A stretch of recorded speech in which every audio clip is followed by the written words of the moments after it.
Oi, eu me chamo Bia, sou do primeiro Xing e vou falar um pouquinho sobre o sistema reprodutor feminino. Vou começar te ensinando uma coisa por aí. Sistema reprodutor feminino é um termo que vem sendo deixado de lado, porque reproduzir não é a única função desse sistema.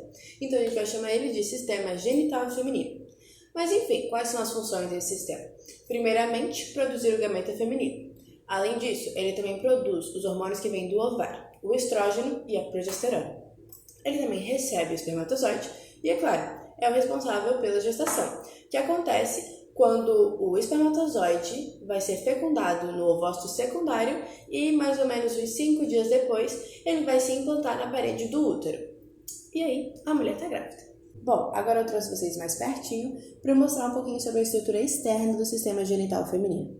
Ele é revestido por lábios maiores. É uma pele mais dura, mais grossinha, tipo uma pele de braço. Ela tem a mesma origem da pele do escroto, do sistema reprodutor masculino. Dentro, ela tem os lábios menores, que são uma pele mais fininha, é tipo a pele da mucosa de dentro da boca, é uma pelezinha mais sensível. E na junção desses lábios aqui em cima, tem uma pele que reveste a glande feminina, que, caso vocês não se lembram, é uma coisa que também tem no sistema reprodutor masculino. É uma área que tem bastante nervo, portanto ela é mais sensível ao prazer. Ela ajuda a mulher a chegar mais fácil no orgasmo, que, agora vem a hora de quebrar tabu, também tem função reprodutora. Antes de voltar para a estrutura, quero falar um pouquinho mais sobre o que eu falei sobre o orgasmo, que ele também tem função reprodutora. Bom, muita gente costuma pensar que o orgasmo é apenas o prazer, apenas uma manifestação desse prazer. Mas, na verdade, ele gera contrações uterinas, porque facilita a entrada do espermatozoide e, futuramente, a fecundação. Bom, voltando para a estrutura, aqui tem o canal urinário, que tem como função realmente apenas eliminar a urina. Aqui tem a vagina, que é onde vai acontecer o ato sexual, vai levar ao útero, é por onde vai sair o orgasmo. Bom, agora vamos falar sobre a estrutura interna do sistema reprodutor feminino.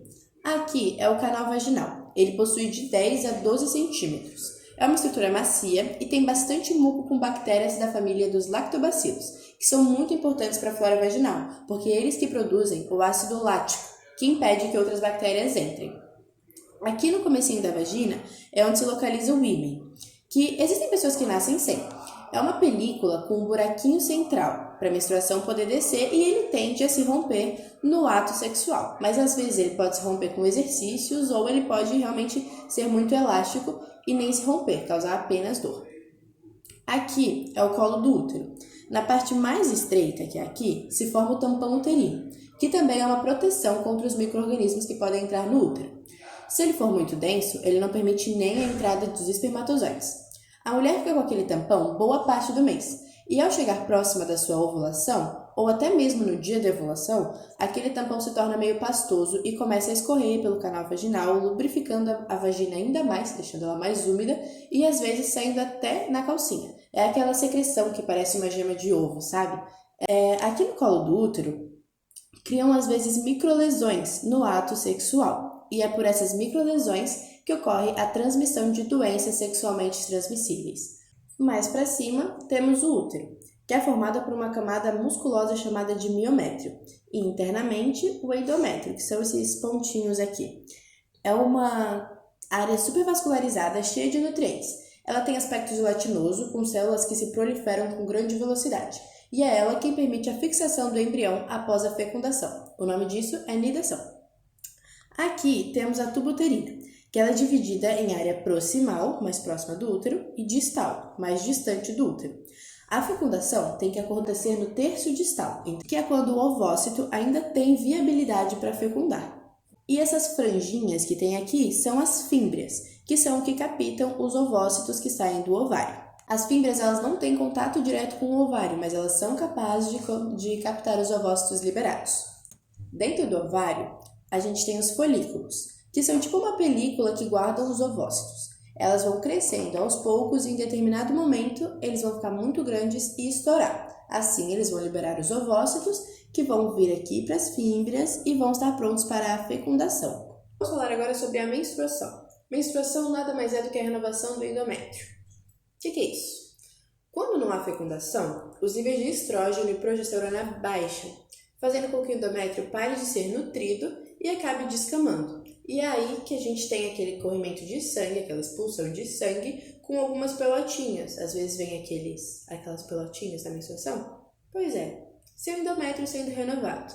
É um sangue que não tem cheiro, é um sangue que não é nojento, é um sanguezinho normal, só menstruação. Beleza, agora eu trouxe uma imagem sobre o ciclo menstrual pra gente entender um pouquinho de forma mais dinâmica, né? Bom, normalmente ele dura 28 dias, mas isso pode variar, principalmente para pessoas jovens, que ainda estão com os hormônios meio mexidos, ainda não estão bem normalizados, enfim. Bom, o ciclo menstrual começa com a hipófise liberando FSH, que é aquele hormônio que estimula o crescimento do folículo.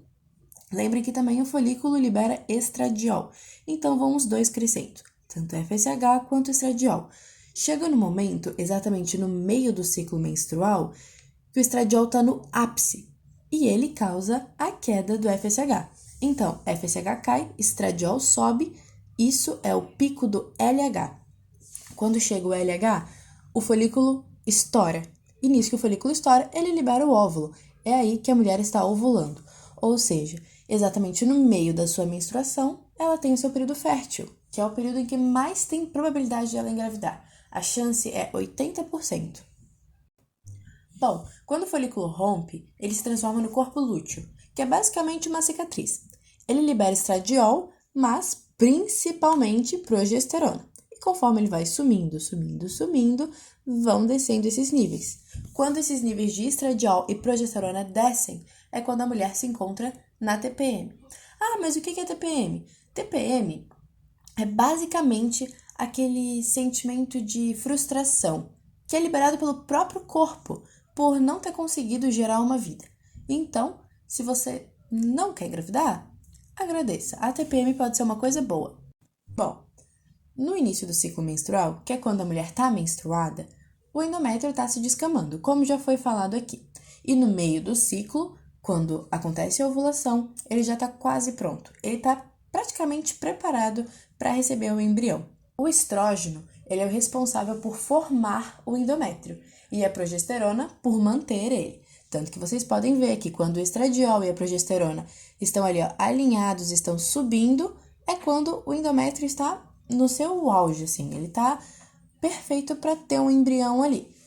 E no final, quando esses dois hormônios descem, é quando novamente o endométrio volta a se descamar. Quando ele se descama, ele causa rompimento, vasos sanguíneos, e é aí que a mulher menstrua. Mas e se a mulher engravidar? Por que ela para de menstruar? A partir de um momento em que o embrião se fixa no endométrio, ele começa a liberar o hormônio HCG, que é o único hormônio exclusivo da gestação. Ele é o responsável por manter a progesterona e o estrógeno altos, porque se eles baixarem, a menstruação vai descer. Logo, se a menstruação descer, o embrião desce também. E assim vai ficar até o final da gravidez. E quando o bebê vier à vida, aí sim vai começar, o endométrio vai voltar a descamar e aí a mulher vai ter novamente esse corrimento de sangue, a menstruação. Bom, em relação à infertilidade, não é nenhum bicho de 7 cabeças, até que é algo comum. 15% dos casais têm problema com infertilidade, que não é, na verdade, a impossibilidade de ter filhos. É só uma dificuldade de ter filhos. E vários fatores podem gerar essa infertilidade, que é idade, ciclo menstrual irregular, algum histórico de alguma DST, endometriose e até maus hábitos como beber, fumar, má alimentação, maus hábitos físicos, não praticar atividade física durante a semana, enfim, coisas desse tipo. Bom, agora falando sobre uma doença muito comum que acomete muitas mulheres, que eu falei há pouco tempo atrás, a endometriose. Bom, ela acontece quando as células que se descamam do endométrio, ao invés de descerem pela menstruação, vão para o lado ao contrário e se localizam ou nas cavidades abdominais ou nos ovários. Só que elas continuam se multiplicando como se estivessem no endométrio. O que acontece é que elas geram uma infecção. Pois é. Os sintomas geralmente são dor na relação sexual, alterações intestinais, alterações urinárias e até cólicas intensas, mas daquelas que impeçam as suas atividades diárias. Agora, se você costuma sentir cólicas normalmente, Você só deve se preocupar se esse nível de cólica aumentar muito e te impedir de fazer coisas que você geralmente faz, independente da cólica. Bom, a endometriose ela pode ser trazida de várias formas. Por um exemplo, se a sua mãe foi uma pessoa que teve endometriose, é provável que você tenha, mais provável que você tenha do que uma pessoa que não tem histórico de endometriose na família. Também pode ser trazida pelo estresse ou até pela imunidade baixa. O tratamento da endometriose se chama laparoscopia. Ele é um tratamento feito através de pequenos cortezinhos no abdômen, onde se enfia uma câmera para ver onde é que estão localizadas essas células que estão em um lugar errado. Aí eles vão tratar ressecando essas células e aí elas vão ir saindo aos poucos da forma que deveriam ter feito antes. Enfim, a questão é que se você demorar para receber o diagnóstico ou demorar para tratar, esse quadro de endometriose pode virar bem mais grave. E aí pode gerar tecidos que grudem órgãos nos outros ou até que te deixem infértil. Então, caso você receba o diagnóstico, é muito importante que assim que recebê-lo, você corra atrás de tratamento.